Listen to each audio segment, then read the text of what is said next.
जो बैरिकेटिंग है, जो चैनलिंग बनाई गई है, चैनलिंग के ऊपर साइनेज लगे हुए हैं ताकि वो अच्छे से गाइड करके उनको अपने संबंधितों को उनके रूम तक पहुंचाया जा सके। मोबाइल फ़ोन जो हैं वो पूर्णतः से प्रतिबंधित हैं। सिर्फ मीडिया सेंटर में मीडिया के लोगों को अलाउ रहेगा फ़ोन। एजेंट्स की सुविधा को ध्यान में रखते हुए, मतगणना की गति को ध्यान में रखते हुए सारी पर्याप्त सुविधाएं कर दी गई हैं और होपफुली हम लोग 3 तारीख को बहुत अच्छे से संपन्न कर लेंगे काउंटिंग की कार्रवाई। इंदौर में 3 दिसंबर को मतगणना को लेकर तैयारियां जो है वो लगभग पूरी की जा चुकी है और इसको लेकर नेहरू स्टेडियम में सारी तैयारियां जो है वो पुरजोर तरीके से पूरी की जाने की सारी प्रक्रिया जो है वो फॉलो की जा रही है। फिलहाल अगर हम देखें तो नेहरू स्टेडियम में ही मौजूद है, जहां पर हमारे साथ अभिलाष जी मौजूद है, जो यहाँ की सारी किस तरह से तैयारियाँ हैं उसका जायज़ा ले रहे हैं लगातार और उसी के बाद सारी तैयारियाँ जो है वो लगातार पूरी की जा रही है। सर, आपसे पूछूंगी मैं, किस तरह से अगर हम देखें तो नेहरू स्टेडियम को तैयार किया गया है, क्योंकि 3 दिसंबर को मतगणना जो होनी है वो यहीं होनी है और उसको लेकर सारी पार्टियां जो है वो भी निगरानी जो है और अपनी निगाहें जो है वो यहीं पे टिकाई हुई हैं। एज़ पर इलेक्शन कमीशन के प्रोटोकॉल जो हैं उसको फॉलो करते हुए सारी जो अरेंजमेंट्स हैं वो कंप्लीट हो चुकी हैं। आज इसीलिए मीडिया को यहाँ पे सर ने एक ब्रीफिंग भी दी है और आप लोग यहाँ पे वॉक थ्रू भी कर रहे हो ताकि सारी व्यवस्थाएं जो हैं पब्लिक में रहें।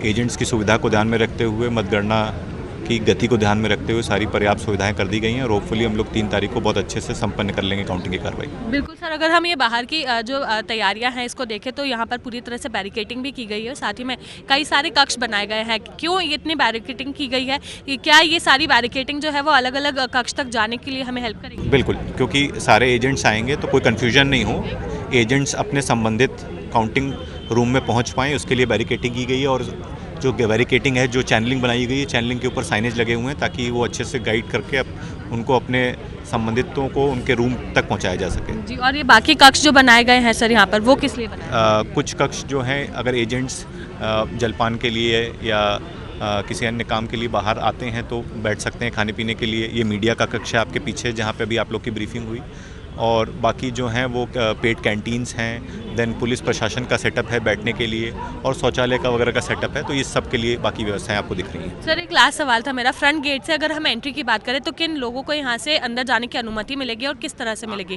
साथ ही मोबाइल फ़ोन्स की भी अगर बात करें तो वो भी अंदर जाने के लिए प्रतिबंधित है? यस, मोबाइल फ़ोन जो हैं वो पूर्णतः से प्रतिबंधित हैं। सिर्फ मीडिया सेंटर में मीडिया के लोगों को अलाउ रहेगा फ़ोन और आपके पीछे जो गेट है, इस गेट से 5 विधानसभा की एंट्री है जो वहाँ पे साइनेज के माध्यम से दिखाई गए हैं और एनसीसी सेंटर के पीछे जो जिमखाना सामने वाला गेट है वहाँ से 4 विधानसभा की एंट्री है। वहाँ के काउंटिंग एजेंट उस तरफ से आएंगे और बाकी काउंटिंग एजेंट 5 विधानसभा के इस तरफ से आएंगे।